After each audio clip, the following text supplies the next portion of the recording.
انت بنتي اخدها وماشيه.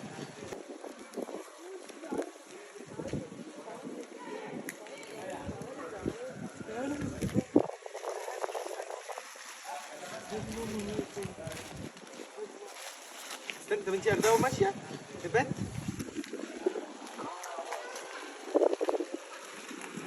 خدت مني الكيس، فاهم؟ هات البتاعه دي مش هتاكلني. طبعا يا جماعه الكلبه بتلعب معايا وبتاكل من ايدي وباكلها كل يوم، وغارت عليا وشفتها لما هجمت على كلب تاني، ولكن ساعه الاكل ممكن يبقى في حاجه اسمها فود اجريشن، فالعشم ما يقتلنيش واحط ايدي بقى عند الكلبه وهي بتاكل. ليه؟ لان هي انا ممكن اروح جاي حاطط ايدي عندها وهي بتاكل تقوم عضه ايدي، ساعتها هي مش ملامه، لان انا العشم قتلني بزياده. يعني مش معنى اي كلب يلعب معايا ابتدي بقى احط ايدي في اي حته وامسكه واحط ايدي عليه والعب معاه.